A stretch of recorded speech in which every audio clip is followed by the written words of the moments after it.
Greetings friends and welcome to Dreams Update version 2.51. Friends, in this update we've got a fabulous bunch of new features and we're going to go over all of them. So first we've got the text displayer's new sticker mode, which allows you to paste text onto all sorts of weird and wonderful shapes, and they also kind of gain like a little bit of physical properties in terms of interacting with light and mist and all those sorts of things. Next we're going to go over how to use sticker mode to add textures to your dreams. You can create sort of cascading effects, you can create all sorts of like weird surfaces no matter the shape of your sculpts, and what's great about this is there's no loss of sort of quality of the sculpt. You don't have to increase the looseness or whatever. You can add all the texture while retaining all the crispness of the original shape. Then we've got something like the beginning of cel shading. It's not foolproof and needs like a little bit of work. It's not like a one-size-fits-all sort of situation, but there's a beginning of cel shading with like some of the positioning and shading sort of going on, which we're also going to look at thanks to the new textures. And we're also going to look at how to basically make these textures add some flavor to your characters, add some crazy sort of colors and, you know, all sorts of things that is like super low on thermo and just like really easy. I'm also going to show how you can add things like tattoos to your characters, add things like battle damage in a very easy way, that doesn't require like paint or like super specific craziness or any of that business. We're also going to go over weighted randomization, which is great for loot drops because you can change the amount of things that are spawned or like how frequently something spawns without having to use tons of wires and all sorts of stuff. It's basically just a little bit of maths and like a super easy system, which is weighted randomization. Keen to get stuck into that. And one of the ones that I'm most excited for is the fabulous new lighting system. So you can make paint strokes emit light even when they're invisible. So you can create all sorts of custom lighting sort of arrangements and then make them invisible, but the lighting stays behind and you create your own sort of custom craziness. You can see I've applied a little bit here, and I've also applied a little bit to my character here.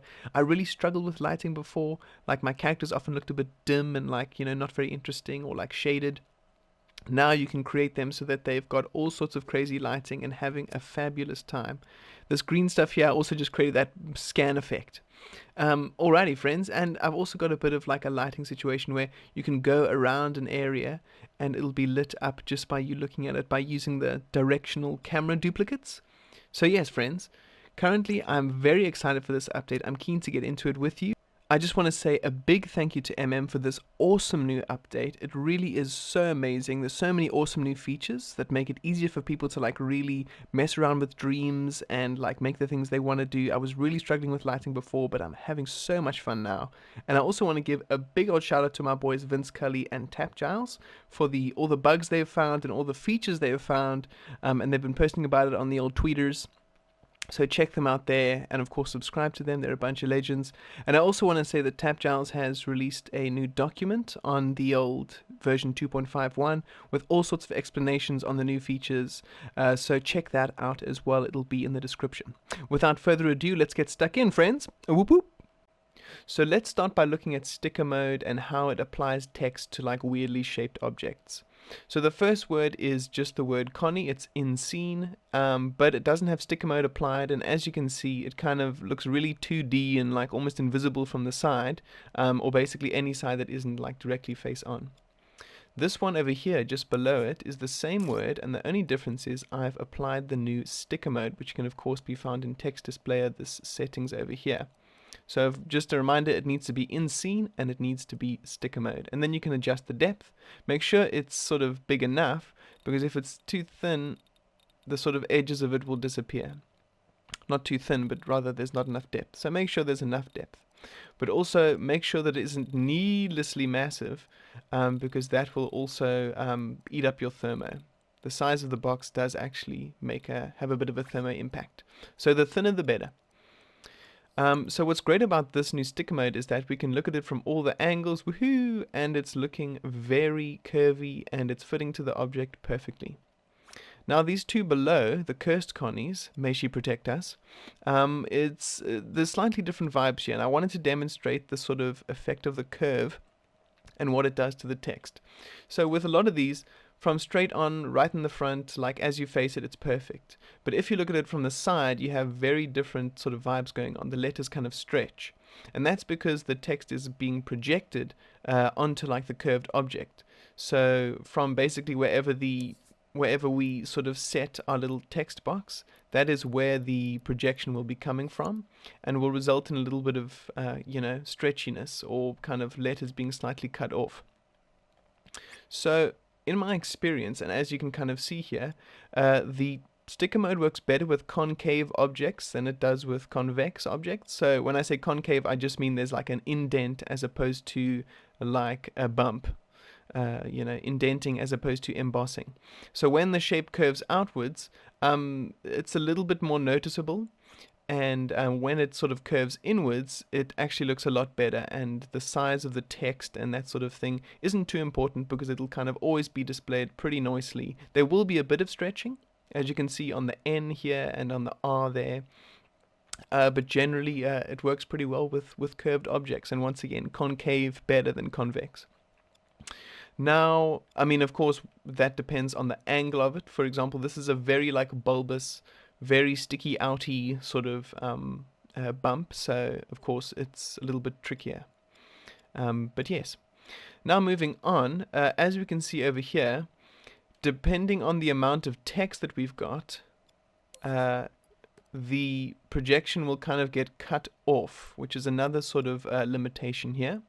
So, for example, I've got Supreme Cursed Connie the, what is that, the 18th? Supreme Cursed Connie the 18th, but even though I sort of stretch it as far as it goes on the sides here, that's all good and well, but the object, of course, has its own physical limitations, and it can't be it won't be printing it out on the side over here. If you wanted to display a large amount of text, the options would be, of course, to make the text box a bit smaller, so then everything is displayed and it still has that nice curvature. If you want everything to be on one line, there are a few options. You can, of course, adjust the shape of the object. So let me put on a little mirror and just add, and now I've added some little wings on, sort of a thing. Let me go like that. I've added some wings on, and now it sort of looks like you can see a little bit better. Supreme Cursed Connie the 18th. And that's looking pretty cool. Another option that you can use, but that I wouldn't super recommend for text specifically, is the face camera. So with face camera, it basically means that you'll always see the text and it'll sort of follow you, but it doesn't always work super well. It's important that when you do this, you make the depth like stupidly big, because of course, if it isn't big enough, it's quite a thick object, so when you come here, it's not going to sort of reach the depth of this. It's kind of very, you have to have like a very 3D brain when you're thinking about this, but it basically has to have enough depth that it can be bigger than the object, otherwise it'll get cut off. So you need to make it decently big, so that as you turn around, you can see it from all angles. But this is kind of, although it's face camera, it's kind of like, it's almost like it's always on top. It has that sort of vibe, but it's actually just that it's like, it'll always be on the object that you're looking at. It's kind of weird to wrap your head around. And so I wouldn't, and it kind of changes the position of the text depending on where you're looking. I've also used this like eyeball here to demonstrate that. So it's cool for like eyeballs and that sort of a thing, and textures, as I'll demonstrate later. But when it comes to text, I can't recommend using the face camera unless it's, unless you like that vibe. But for text that sort of stays in one place, there's a limit to the amount of text you can fit on a particular shape. So you'll have to either, and I mean, of course, another option is just making the text a bit smaller. Lovely stuff. But so those are just some limitations. So the amount of text is limited by the shape and the specifically like the curvature of an object, because it'll eventually just fade out, like it did on the edges over here, as you can see, because there's nothing left to be projected from this angle. Imagine it's being blasted off from our camera here. These sides here are kind of outside of the range of that projection. So yes, friends, so this is a little bit of just a little bit of a demonstration. Now here I've just got an eyeball and I put it to face camera always, and it kind of looks a bit creepy. One thing you can also note here is as we approach the edge, you'll see that there is a part of the sculpt that doesn't get covered by the sticky mode text displayer. You'll see there's like a little brown edge here, and that can be a little bit frustrating when we're doing things like textures, but basically like it's a little bit of the old edge that gets displayed. Ooh, and here we've got the eyeball. So this is very much in its like early stages, and people may figure out ways to sort of work around the little borderline there. I mean, the closer you are, the more it sort of happens, but if you're further away, it's cool. Something else, friends, is that at the moment I haven't got any of these text displayers and this particular object grouped, which isn't necessarily a problem unless you put in another object. So I'm just going to put in a little object here. And imagine this is a player walking past and being like, ho-ho. And as they walk past, it starts to display on them. So just like when you walk into a movie and someone, steps in front of the screen to go get some popcorn or head to the bathroom, whatever it might be, the exact same thing will happen here. So in order to prevent this, because of course this can be a little bit like if it's meant to be printed onto an object and it sort of displays on your character or as you're walking past, it can look a little bit unprofesh. The way that we can fix this is we'll take all of our various text displayers and we shall group them together. And so now if I get myself another little cube and I draw it in front of the text, there is no worries about the old projection problem, the old popcorn grabber. So there you are, lovely stuff. Another absolutely fabulous fact is that when we put these text displays into sticker mode, not only do they attach to the objects, but they also kind of, shall we say, gain some physical properties. Or, they get affected by things like depth of field and kind of just, become a bit more physical. So let me demonstrate this. If I go into gadgets and I go into cameras and lighting and I put on some fog, what's great about this is the fog sort of blocks out the sticker mode text, but the default text displayer text over here, which normally is, complete, it kind of sits on top of everything. It wouldn't be affected by any sort of physical stuff. We can see that this text is, which for some people is going to be super useful, especially for like atmospheric games where you're sort of like strolling through a mysterious, horror-y scene or whatever it might be, and then you've got like some like super bold, obvious text sticking out and kind of breaking a little bit of the immersion. So this is super fabulous. I'm just going to let my cat out quickly because she's meowing at me. But mist isn't the only thing that demonstrates this awesome depth of field, friends, because now we can go into gadgets, and we can go camera, and we can grab ourselves a nice camera over here. Oh, let me put it over like this, lovely stuff. And then I'm going to go aperture 100%, and now, as we can see, instead of the text sort of being starkly apparent like it is here when sticker mode isn't on, it's now blurring just like the objects in the background, just like our sculpts. It's behaving kind of like a physical object now, or just part of the physical environment, which is very fabulous and is just absolutely excellent for immersion. And now, friends, what many of you have been waiting for, the section on textures. So all I'm using here is some text displayers in sticker mode, and I'm kind of just using a little bit of animation here. So text displayers can be animated. I've got a little timeline here. It's literally the simplest thing, just an empty keyframe and then another keyframe that sort of moves them down in unison.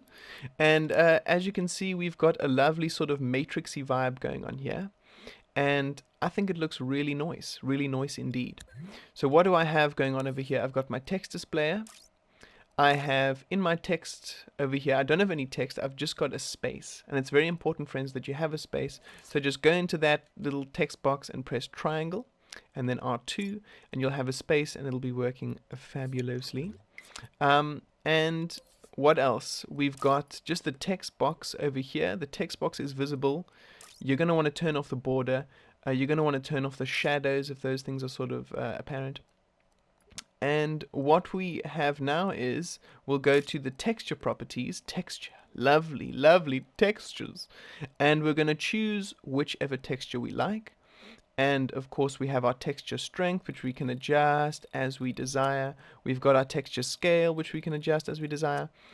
Just make sure that if you're doing a running sort of falling texture like this, that all of these text displayers have the exact same settings. Otherwise, if one of them is different, as you'll see here, you won't necessarily get that sort of running continuously vibe, which is of course what we want. Lovely stuff.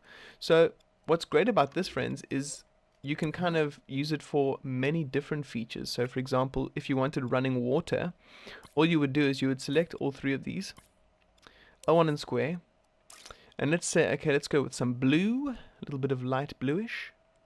Lovely stuff. And then let's go with a slightly different pattern. That looks cool. And now schwang. Just like that, we've got like a running water sort of vibe. So this is pretty sweet because now you can add textures to sculpts of any shape. So why that's useful is because if you wanted to do this before, if you wanted to create running water, for example, in order for you to be able to see the texture of the water, you would have to make it very, very loose. So I'll add a sculpt and I'll just put it over here. Okay, sweet. And now I'm going to be like, okay, sweet. I want to make it nice and like water, runny. That's cool. So what I'm going to do is I'm going to go into tools and then I'll go into spray paint. I'll add some various blues. I'll maybe change it to a soft blend. I'll turn off mirror. Don't really need that. I'll turn off grid snap as well. I'm going to be like, okay, sweet. A little bit of this, a little bit of that. Add a little bit of lightness there, a little bit of this, that, and this, that, and the next thing. And now if I want to get like a nice texture, I kind of have to sacrifice the hard edge of the object. So I'm going to have to increase the looseness. And I'm going to go here, I'm going to go to modes, I'm going to go to style mode. I'm going to change it so that it's the same fleck. I think it's the splat fleck, if I'm not mistaken. But let's say it's that. I'll also kind of increase the lightness ever so slightly, perchance. Okay, sweet, let's say. And then I'm gonna sort of go a little bit of, maybe a little bit of glow. Just a tad of glowiness there. Then what should I do? I'll add some stroke properties. So I'll add like a little bit of flow there. I'll go into tools, and then I'll go comb, and I'll comb it downwards. So as you can see, now I've got a water effect, which is very lovely, and this is sort of like the classic, Dreams water effect that we've got. And yeah, no, like as I say, friends, this is very cool. But now you can have something with a hard edge and like a very specific shape that you could design as you please, without having to sort of make it super loose or whatever it might be. If I wanted to like add some little craziness here, I absolutely could. Now there's a little bit of green overlap, and I'll go over that in a minute, but basically you can like change the shape of this. You can do like a little bit of like indenty vibes or whatever it might be, and basically just have a great time. Sorry, the green is overlapping there a bit. But basically, I just wanted to demonstrate to you that you can now add a lovely like cascading texture to a sculpt without having to sacrifice the hard edge. Lovely stuff. So just to demonstrate how have I done this, I've got these various text displayers, and they sort of overlap a little bit. And if I look into my little timeline here, all I do is move them down. So it's important that, as you can see here, if I sort of go back here, you'll see that the second one, where the second one ends up is where the first one starts. So this one goes to this one's position, and that one goes to that one's position, and so on and so forth. The third one isn't strictly necessary, but sometimes if there's a little bit of overlap from the second to the first, it's a little bit noticeable if like there isn't that. So I just went with 3 to be safe. But yes, you pretty much just move them into the position the last one was, and then loop it. Loop the old timeline, as we all know. Lovely stuff. So yeah, and you can create all sorts of crazy textures in whichever direction you like. you can go crazy. That was just like a simple cascading one. Now over here, friends, we have a slightly more complex one, although it looks kind of simple. So all I've got in terms of the effect here is that the strength of the texture is being adjusted ever so slightly. But one thing you'll actually note here is that this projection is coming from not one, but 6 different sides. So every side has 6, any side or any surface has 6 potential sides, right? So we have the front, which is where the things are typically being projected from. Then you have the back. Then you have the left, you have the right, you have up, and you have down. So those are the 6 directions that this projection can come from. If we don't have those 6 directions, then you're not going to see this sort of stuff on the sides. So let me demonstrate. Although this looks like it's just one surface, one contiguous surface that is like completely covered, if I, for example, turn off all of these chaps, I'll just turn these off quickly. What we're going to get is basically like a surface that is, it's only one side that is getting that cool effect happening, as you can see. So like this side over here, there's like, it's not getting much love, like the triangle's doing pretty well, but like there's none of this, you know, there's none of that. It's missing some sort of edges, which is what you'll have by default. So in order to increase that, friends, what I've done is I've added a bunch of text displayers. So this one, for example, will add this effect to the left side of things. This one over here will add effects to the right side of things. So now you can see on the right that it has this cool effect. This one is, I believe, the top. Yeah, and as you can see, it now adds that effect to the top of the objects. This one adds it to the bottom. Lovely stuff. And this one adds it to the back. So if you look here, if I don't have this one, you'll see that this object is, it doesn't have that cool green matrixy effect. So you also need to have one at the back. And when I'm talking about the back here, friends, like how do we basically arrange this thing? So we go to our settings and we ensure that allow rotation is on. So if allow rotation is off, it's just going to be pointing at it from the front. So you won't be able to like light up the back of an object. Now this back projecting isn't necessarily the most necessary thing. It's basically just if you have a floating object or something that like curves back and sort of, if it has a back, like none of these objects, none of these default sort of bumps that I've got here, like whatever shape, will have sort of like a backside, because the backside is also kind of where it ends. But if you had an object floating, or if, for example, I added like a little bit of a tunnel over here. I'm sorry, I don't have the best sort of vocabulary for all of these things. It's a little bit above my, non-mathy brain. But if I could explain it in layman's terms that make sense to me. So as you can see here, we've got another surface that I've just made. Oh, goodness gracious.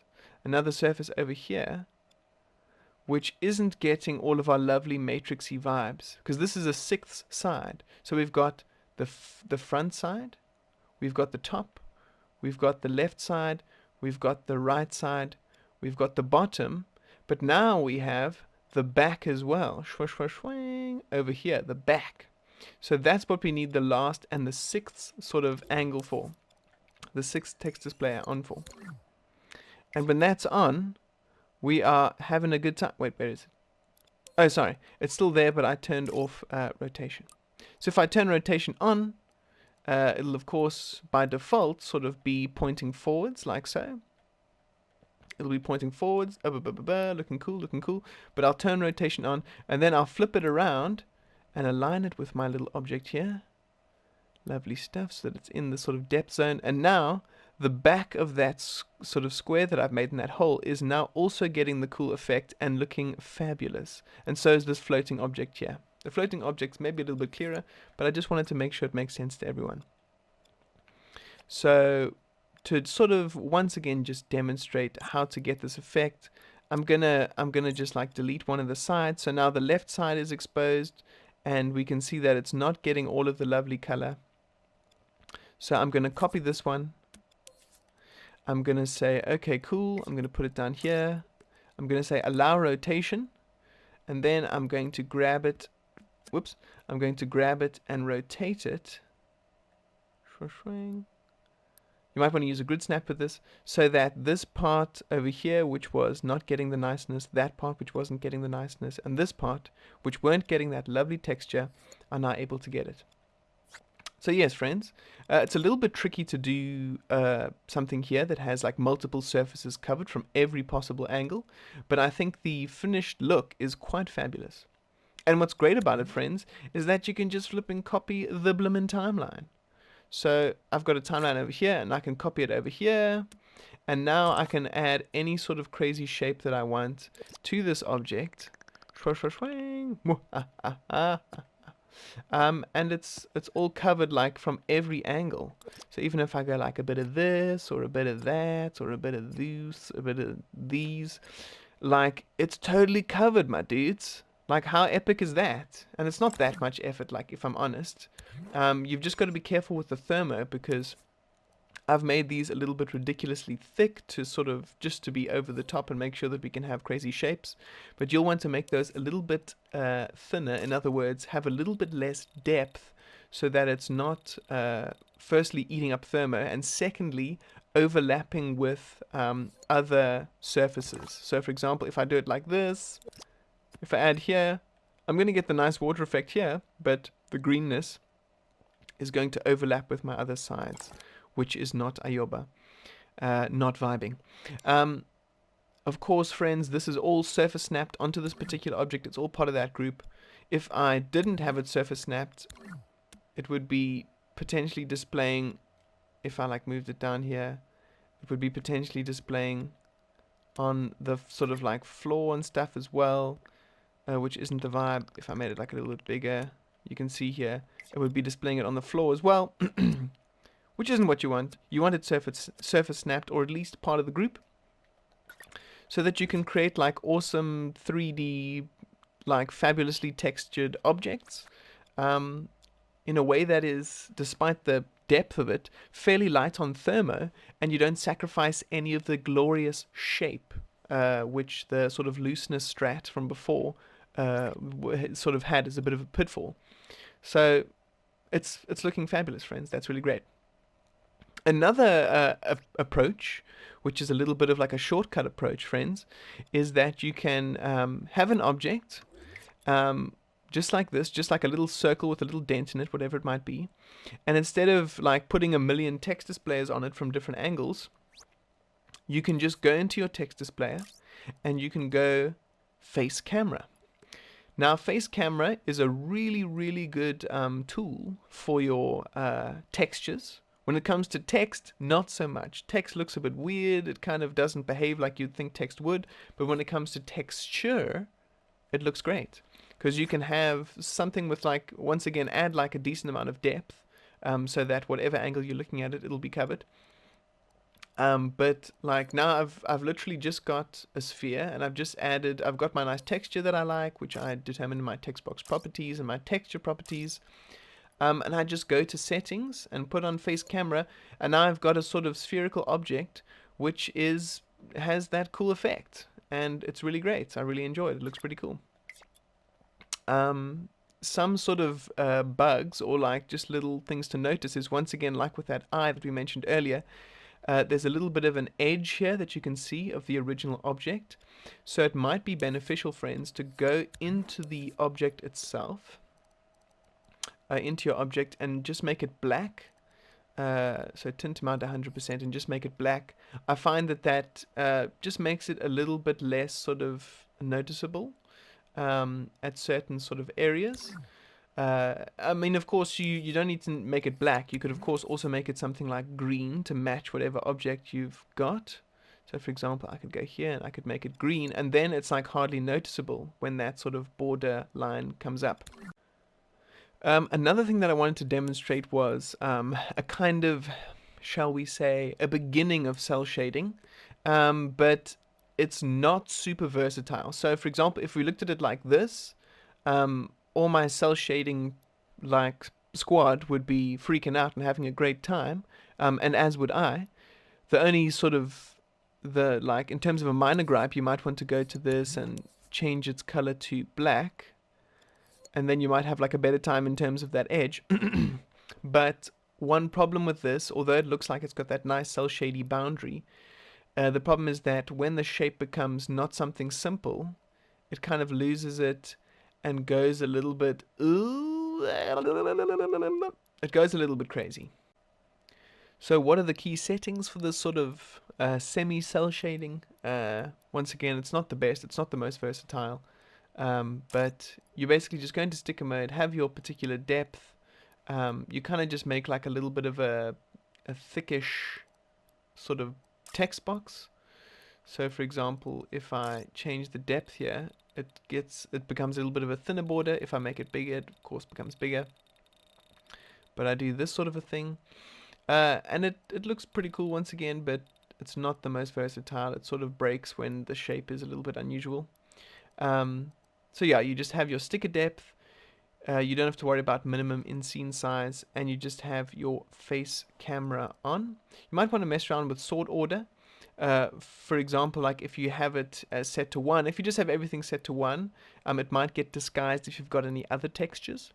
In which case you'd want to have it on sort order set to 2, or just a higher number than whatever you've got, and then it'll be on top.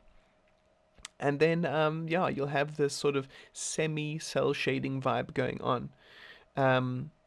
At this stage, not perfect in terms of cel shading potential, but getting there. And at certain angles pretty good, at other angles not great. So not a complete option. But something to think about and something to definitely mess around with.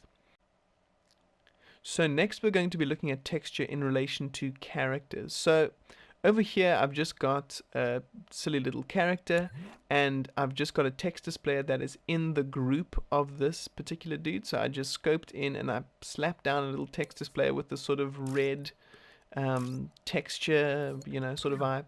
Looks a little bit battle ready, you know what I mean? And it's got face camera on, so as you turn around, it's going to be looking pretty cool. You're going to see this character having a crazy time, and it's looking great. In terms of like other changes that I've made to the character, I've just made it so that you can see there's like a bit of a black edge here. What I've done is I've just gone into modes and coat mode, and I've just tinted them black. So for example, if I tinted them white, for example, you could see there's like a little bit of a whiteness there. By default, you see there's the sort of blue edge, which is the color of the little sliding puppet by default. But if I tinted it, you'd get like a little bit of a white edge, which is, a little bit noticeable. But if you made it black, the black color is a little bit less noticeable. I feel like our minds kind of fill in black and imagine it as just like a border color and stuff. So it's a little bit more passable. Just make sure it's black all the way and not like a sort of gray. And there you are. So if I sort of remove this text displayer, the character's just sort of got the like black tint. But if I slap it onto them and just put it inside of their group, whoops, sorry, I went too far. Put it in their tummy. It just goes like that. Now, I didn't stamp it into the whole group here, so if you just want to do it, you can just go X here and then X on this text displayer and group them together, and then you have a lovely old thing. In terms of the settings on this text displayer, we've just got face camera, and it's looking pretty darn cool. So there you are. You can easily texture / color your characters, and it looks pretty great. Next up, we have a character that has multiple textures on them, and as you can see, it's not super amazing if you just sort of slap them both on. So for example, here I've got the red texture just like this chap over here, but I've added a hat, and because the hat is in the puppet group, it's going to get the texture as well. Now I've added another texture into the hat, so this is only in the hat group, and this is a sort of blue one, and it's cool. But as you can see, there's a little bit of the old, shall we say, overlap. You can see the red stuff, you can see the blue stuff, so that's not the best option ever. A pretty good sort of alternative is to add a little text displayer into each part of the puppet, so that the parts that you want to be red or whatever it might be are red, and the parts that you want to be blue or whatever other texture slash color are that particular texture slash color. It's also pretty cool if you want to like highlight specific parts of a character's body that are like their weak points, or if they're about to use that for an attack, it sort of lights up. So it's pretty cool for that. If you want to have, and over here we've got something which is a little bit different. If you want to have something that has texture, but also has parts of the body that aren't covered in texture, which is pretty impossible, like if you do this, because if you add it to the group, everything in that group will be sort of color, have that particular color, and anything you put into that group will once again have that color. So what I've done here is just a little bit of a workaround. I've made some eyeballs which are actually separate to the puppet, and I put a teleporter on them, and on this head I've just got a little face tag. And so you can see it's actually a little bit off. So I'll just maybe do a little bit of this. There we go. So now I've got a face, and the eyes and the actual puppet itself are different sort of groups. It's just that the eyes are teleporting to where the face is, so it doesn't get covered by that particular texture. You can make them a group after the fact. So now I've got the puppet and eyes are one thing, but if you go into it, the puppet and the eyes are separate groups. And so I just teleport the eyes to the head in order to create like a bit of a texture without too much eyeball, the eyeballs getting the texture on them as well. So that's one option.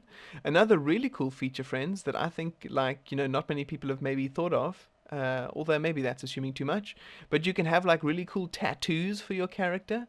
So I've just got like some, nice mom tattoo, some tattoos on the back, and of course it just really fits into the character's shape really nicely, and like it's just really great for characterizing people, I feel like. Another thing is wounds and injuries. So for example, if you had like a fighting game or like a shooter game or whatever it might be, you could add like all these sorts of little injuries onto the puppet. You wouldn't necessarily raycast them. You might just have them on the puppet, and like when they have some battle damage, these text displays will become visible on them. So I think there's some real potential here, friends, for like a really cool battle damaged look, as well as tattoos and sort of these sorts of things. I've just seen that this is actually not grouped into the head, so they're kind of floating around a bit. But I've got like a scratch here, and all I used for that scratch is really just a text display with just a little space in the text sort of area, and just text box that I like added some texture and had some fun with, and you can mess around with it and change the shape of it, and yeah, I mean that's all there is to it, friends. It's a lot of fun, and you can create some like nice, just like really great texture without having to make those inevitable sacrifices of like adding looseness or like adding paint to your character. So for example, if I wanted to add like a scar before, what I would do is, and this is a perfectly fine option, and the one that everyone sort of uses, is you go guides and you go surface snap with your paint, and you'll add like a little bit of a scratch or a cut or whatever it might be, swang to your character. You add just like a little bit of a One Piece vibe, and that's cool, perfect, absolutely fab. Unless you're like, oh, actually, I want it to be somewhere else, and then you're like, rotate. Ooh, maybe if I stick it here, and you're like, cool, that looks good, but then like maybe from the side, oh, actually, that's really good. Wow, go me. But if you were like, if the shape was like very specific to a part of the body, you'd be like, man, it looks great from the front, but from this side, there's a bit of gap. It doesn't sort of fit perfectly well. Whatever it might be. So that's what's great, because now I can be like, if I change my mind and I'm like, actually I want the scar to be over here, it automatically adjusts the angle and everything, and it just fits perfectly to the shape of the character, and chef's kiss. It's fabulous. I absolutely love this. The texture like possibilities really are endless. Really are endless. Friends, I'd also like to show you how to do like a cool scan effect, which they had sort of in the demonstration sort of video for the new sticker mode. So what I'm going to do is I'm going to go to gadgets, get myself a nice text displayer, put it down, put a space in, and then I'm going to go to text display settings, in scene, sticker mode, make the depth nice and juicy. And something to note, friends, when it comes to using these text displayers, the box that is the sort of where the particular text will be is just like with text displayers. If it like overlaps with the gadget, it will have preference, or it'll have sort of, you know what I mean, preference in terms of it'll be clicked first if you pick it up. So it's a good idea to like make your gadget like a little bit to the side of your or a little bit off from this thing, so that if you want to move the gadget around, you aren't like constantly going like, for example, if I wanted to move the gadget around, I'd be like, ah, damn it, ah, damn it, ah, damn it, ah, damn it. So pro strat, put this thing off to the side to save yourself a little bit of a headache, so that you can move the gadget and this chap is sort of off to the side. Lovely stuff. So now I'm going to go to text box properties and I'm going to turn off auto fit. Once again, I'll move this so that my gadget is freely accessible. I'll make this nice and big. Lovely, lovely stuff. And then I'll go, let's do a little bit of a green scan vibe. I like the green scan. Add a little bit of texture. We like a bit of texture. I'm going to reduce the size of it so it's a little bit of a thin one. Note also that although there are 2 dimensions, we only have sticker depth. So think of sticker depth as the sort of, shall we say, the sort of Z value. And when it comes to these chaps, we adjust them with the arrows. But this Z value is the only thing that can be adjusted and has like a particular number. The X and Y we have to adjust ourselves. It would be cool if there were like an X and Y here, but you know, we kind of we move. Lovely stuff. So let us now create like a bit of a vibe. So if it goes over the character,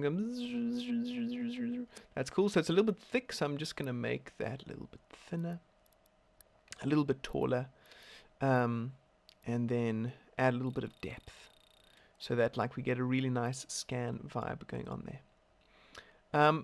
So that's cool. So now if I were to pass this over the characters, would look like so. So that's pretty cool. Lovely stuff indeed. I'll just add a little bit of a timeline. I'll add a little bit of a keyframe. And in this chap, I'll just make it so that the text display goes. Maybe I should use a grid snap. And then move it across there. Lovely stuff. Now this keyframe, I'll put at the 1 second mark. And I'll put other keyframes, an empty one at the beginning and then an empty one at the end, so that the scan sort of goes back and forth. It'll be quite quick. So there we have just like a little bit of a scanny vibe going on. We'll put a nice loop there. I'm just going to increase the brightness of it so it looks like it's a light, you know what I'm saying? So now we've created like a little bit of a scan effect. And at this stage, it kind of overlaps, or it sort of overwrites the texture that they've currently got, which is pretty cool, friends. So now you can like have your own little texture here and sort of be scanning. Like you can have the texture of your various characters, you can have your tattoos, you can have your scars, you can have whatever, and you can also have a nice scan effect, which they added in the little sort of update video, and I wanted to show you how to do that in case you were interested. So friends, as with any new features, there are always some bugs, and I want to say a big shout out to my boys Vince Cully and Tap Giles for pointing these out. If you follow them on Twitter, you'll be able to see all the stuff they've been posting, and it's been super, super helpful, especially to me. And I just want to say a big shout out to my boys. So let's go over some of those now. If I go into gadgets and get myself a text displayer from movers and output, and then stamp it down, I'm going to get myself into settings, going to go in scene, going to go sticker mode. And the first thing you'll notice is that there's a little bit of fuzziness to the old text displayer. So this might not be a permanent feature. In the previews, this didn't happen, and when the boxes were displayed, they looked very crisp, very lovely. But in this version 2.51, they are a little bit fuzzy, and looks like there's a little bit of like a rendering issue there. You can see there's a little bit of fuzziness near the edge. I believe the technical term for this is Z fighting, so sort of like on the Z axis. In other words, the forwards backwards axis, it's kind of like overlapping with what's behind it, or the border and the sort of even though they're like on the same level, um, uh, it kind of gets a little bit, because of the curve and stuff, there's like a little bit of issue when it comes to things overlapping. So I don't think this is going to be a permanent issue, and may well sort of be gone in a future update. But it is a little bit buggy at the moment, a little bit sort of fuzzy, as Vince described it. So one sort of option to get past this is to turn off the border, especially because that looks quite rough, and also the shadow. The shadows are looking pretty clear, but shadows are once again quite expensive in terms of thermo. And although it looks a little bit fuzzy around the edge, this does make a huge impact to when you add texture. So when I add texture to it, for example, it looks smooth and clean, and there's no crazy fuzziness or anything like that.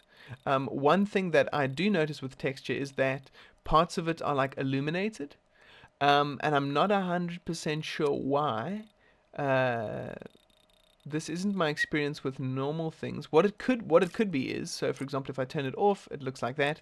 If I turn it like this, there's sort of parts of it illuminated and not. The reason why it kind of has this various lighting sort of situation going on is because now that it's stuck into the scene, it's actually like kind of like a physical object, and so it's taking on the light of the scene. So for example, this isn't actually a bug, it's just sort of like something to notice. Make sure, of course, that you've got a space in here.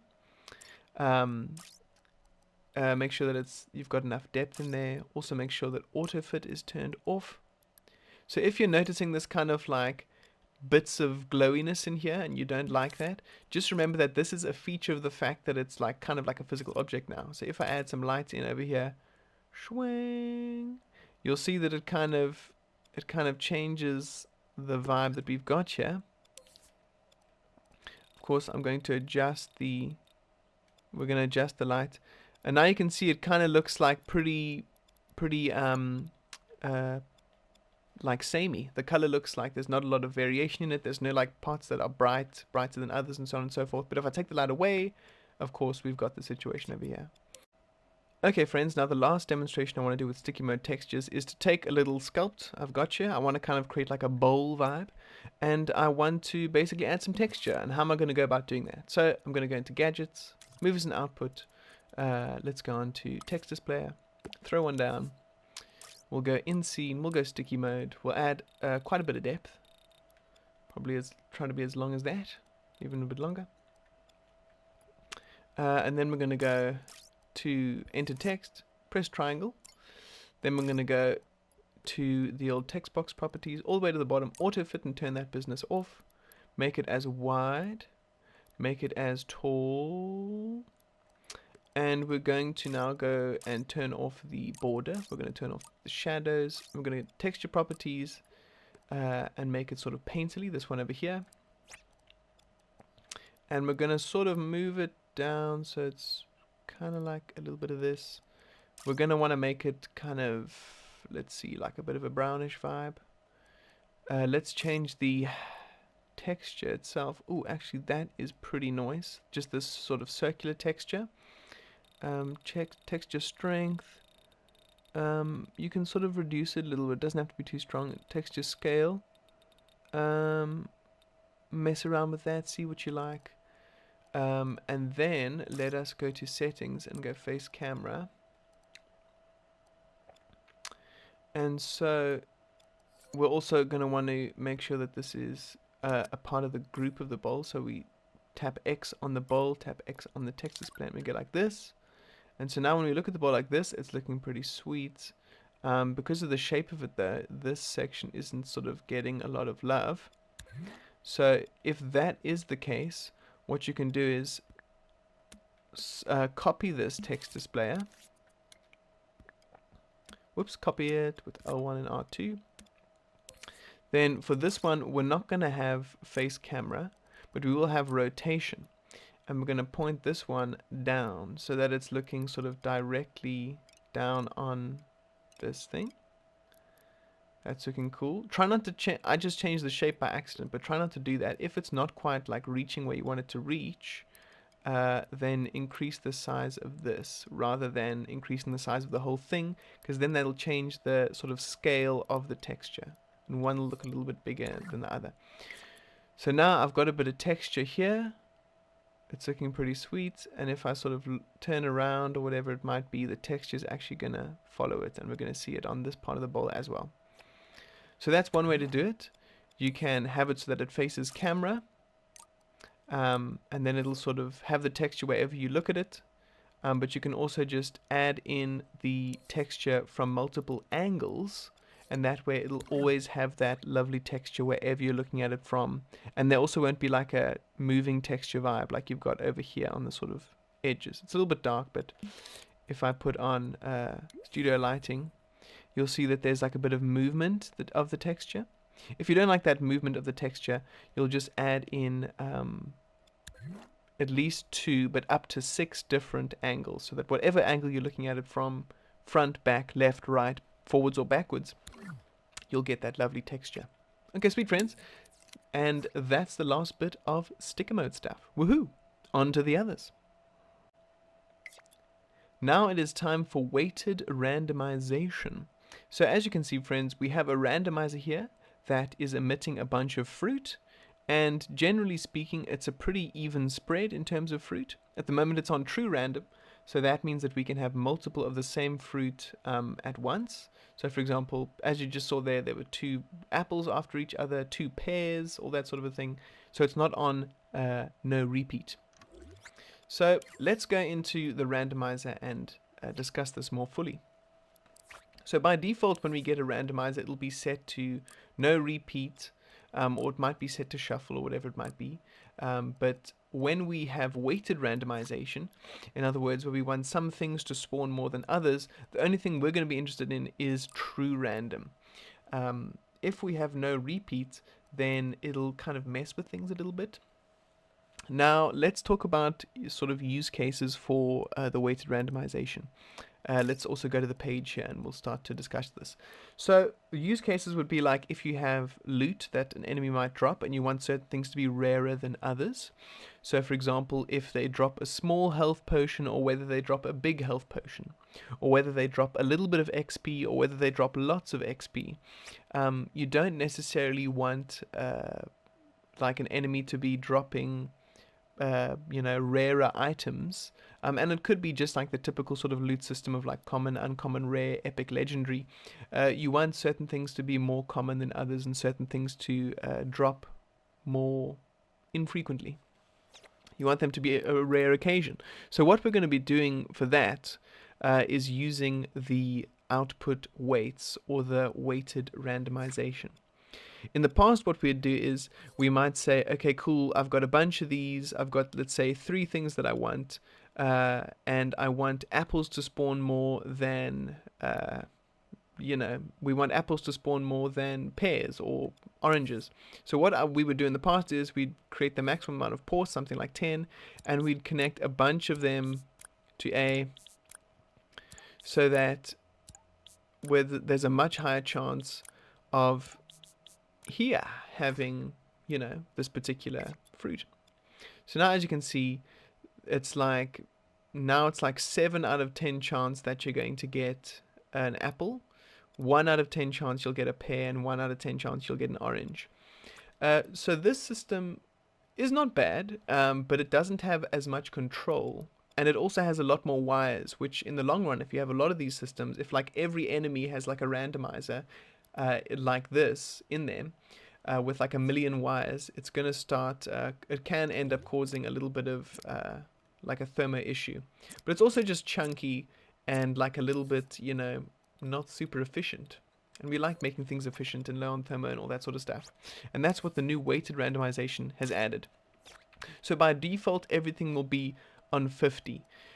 This value doesn't need to be any particular value. So for example, we could make all of these equal to 1, and it would be the exact same. So basically think of it as all of these numbers added together equals the total. So at the moment this equals 3, and each of these have a 1 in 3 chance of spawning. So as you can see here, 1 in 3 chance of spawning. You don't need to have any sort of super maths brain in order to figure these things out. You could also make it all 100, you could make it all whatever. It basically just all equals all of these added together equals the total, and then that means that they have a this percent chance out of, or not percent chance, but this out of the total chance. So 100 out of 300% chance, in other words 1 in 3, in other words 33.333 recurring percent chance. So what's great about this is you can now create like all sorts of percent chances, like very much like down to the like very specific amounts. So if you wanted, for example, something to be like less common than another, you might, for example, make this 2, make this 1, and make this 1, right? So now our total is 4, and apples have a 50% chance of spawning, whereas oranges and pears have a 25% chance of spawning. They've got a 1 in 4 chance, whereas apples have a 2 of 4 chance, or a 1 out of 2 chance, 50%. So there's a little bit of maths that goes on when it comes to weighted randomizer, but you also don't have to worry about massive values like 50 and whatever. You can go down to super low values. It really just depends on what's easier for you. Yeah, friends, so as you can see here, we have like a bit more chance there. If you wanted to create it like even more, you could be like sweet. Let's get to a value of like 20, for example. So let's say that this has a 10 in 20 chance, in other words 50% chance. This has a 6, oh gosh, okay, this has a 5 out of 20 chance, which is 25%. And this also has like a 5, which is kind of pretty much similar to what we've done before. But if I make this like 2 and I make this 8, that means this has a 10% chance and this has a 40% chance. Yo, this is absolutely straining the limits of my mathematical brain. But basically now you can create 10 out of 20, so that's 50% chance. 2 out of 20, that's 10% chance of spawning. And this is 8 out of 20, which is 40% chance, I believe. Apologies if that's wrong. But yeah, so now we've created a system that now uses like a specific percentage. And what's great about using this, I mean, first of all, it's super easy, and the numbers are like really easy to use. You might need a calculator, if you've got multiple values and like you're wanting things to be a specific percent. But you can basically work towards a total. So here I work towards 20. 10 plus 8 plus 2, of course, equals 20. But yeah, it's nice to sit with a calculator and figure these things out, and you can be like, cool. So commons are going to have like a 50% drop rate, and uncommons will have 40%. Rares will have 30%, or whatever it might be. And you can have fun. Just remember that as you increase more values, the total will increase for each of these particular values. So just keep that in mind. And do a little bit of maths and have some fun. But yeah, so weighted randomization is a fabulous tool. Once again, make sure that you use true random. You can use no repeat. So for example, if someone got a common item and then they opened another chest, I mean, if it was another chest, but if we're all talking about the same particular randomizer, like an enemy if an enemy only drops one item, it doesn't matter which mode you're on because they're not going to be dropping multiple. But if they do drop multiple and you don't want an enemy or a chest to drop multiple of the same item, you can say no repeat. But of course, no repeat only means that 2 of the items won't be the same, because it could go just like it did there, apple, orange, apple. So no repeat just kind of, it's not super useful. It kind of messes with the like rarity of things. But there's also like a very specific use case, like if you have like an enemy drops 2 objects and you don't want them to be the same, then no repeat is useful. But generally, true random is what you want to be going for. Just to demonstrate the sort of AND gates and the timers and so on and so forth, in terms of what else is going on here. I've just got a timer that's got on a 0.2 second loop. It repeats itself when it finishes, and it gives power to the randomizer, and it randomizes in the randomize input. And then it also powers an AND gate. Why do I have these AND gates as well as the A and the B and the C? That's because if A is powered, it'll emit an apple. And if A gets randomized again, it's not going to emit another apple because it's already powered. So we're basically using this timer and this output to make it so that it's only getting powered for one particular pulse, so that you can have 2 apples in a row. So that's why we have the AND gate and the timer. But yes, friends, so that is how you get yourself a wonderful salad. And if you prefer certain fruit to others, you can change the randomization so that you will get the fruits that you desire more frequently or less frequently. But yes, friends, so that is weighted randomization. Pretty cool, pretty useful, great for loot, and yeah, a lovely new feature. Now we're on to paint emitting light always. What does this mean? Basically, if the paint is invisible, it can still emit light. Now, this is a fabulous feature, friends, and one of my personal favorites, because I don't know about you, but I'm terrible at lighting my characters, because at the moment I'm just not really great with the default Dreams tools. So if you want to light your character, like I've just made a little face here, if I wanted to light it, I would go into, sorry, not camera, but go into light, and you'd kind of like add a little bit of this, and you might sort of set it to diffuse, and then you'd kind of put it over here, and you might clone it and make one sort of over here, and if you wanted to maybe change the color, you do a bit of this, and you can change the brightness. But I've never really been good with it. All of my stuff, all of my lighting kind of looks a little bit weird and not super great. And you know, the other option is of course like this beam of, you know, light that is quite intense. And it's basically just been very difficult for me personally to get good at lighting.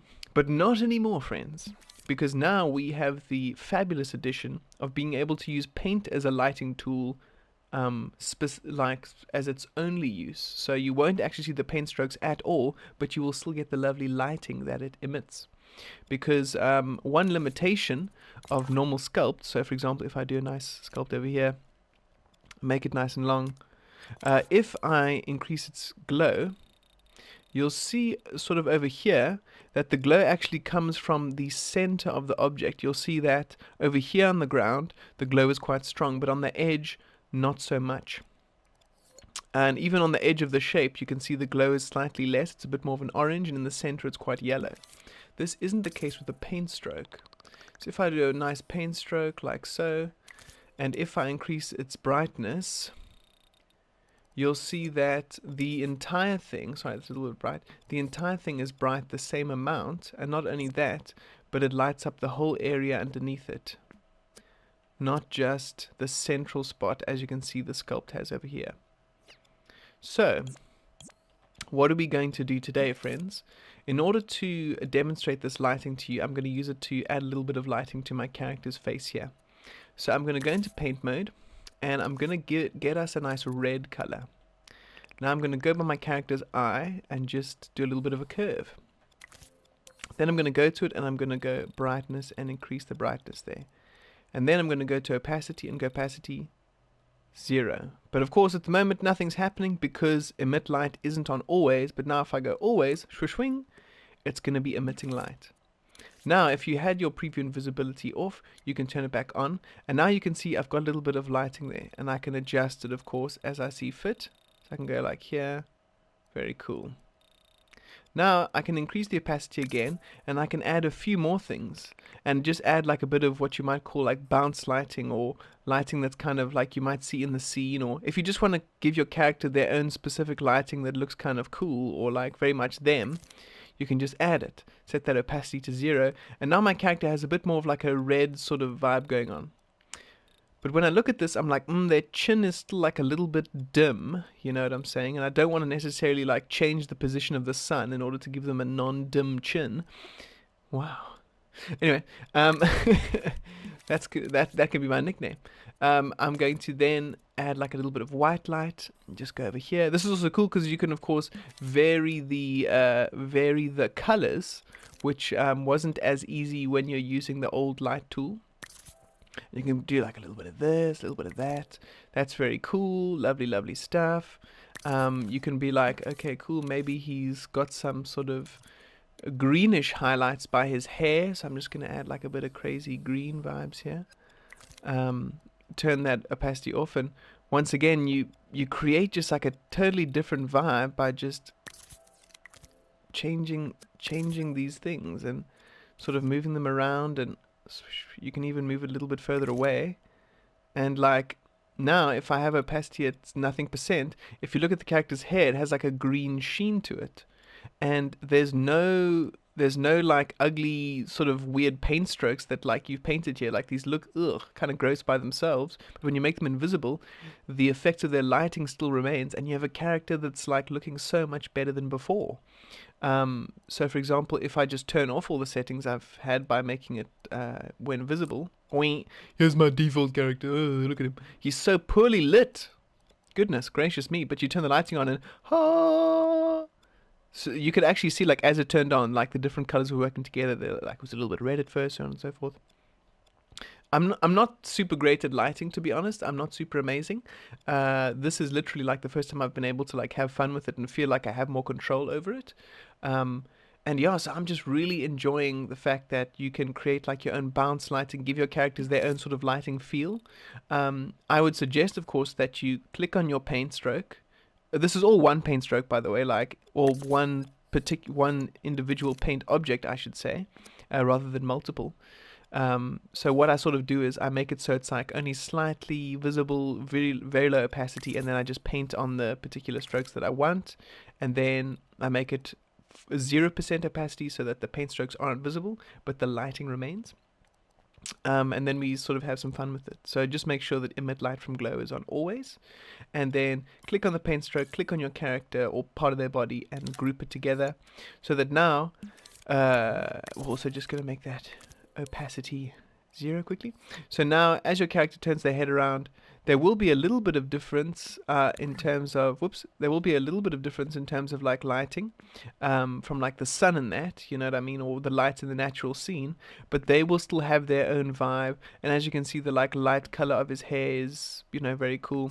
This is also super useful for characters that like have a lot of light around them. If you're making like Goku or like a Super Saiyan character, whatever it was, you could have like a golden glow sort of vibe around them.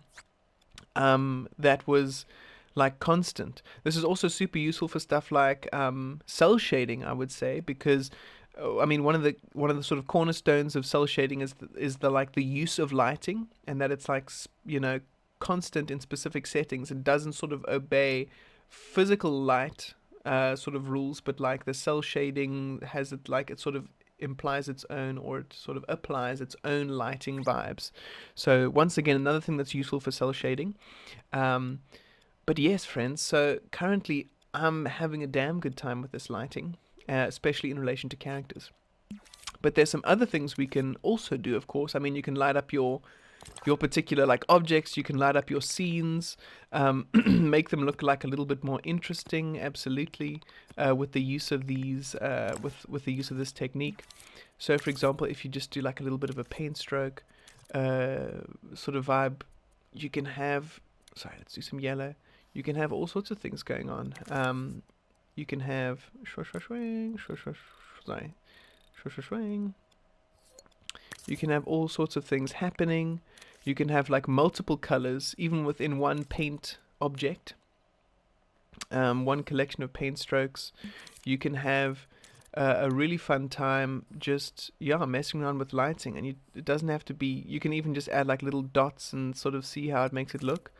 And then you can sort of just see what that looks like and see the effect that it has on your scenes, and how much sort of it livens them up.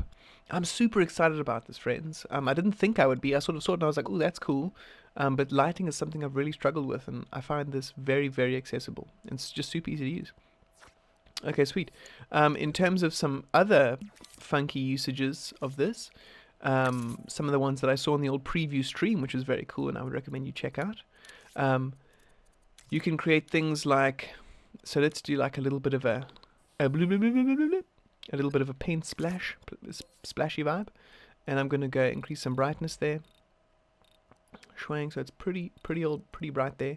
Then I'm going to go duplicate, in terms of duplicates, I'll go duplicate it around the camera, make quite a few of them, but then of course our brightness is there, it's on always, but you set the opacity to 0, and sort of like as you look around the scene, it sort of like illuminates parts of the scene.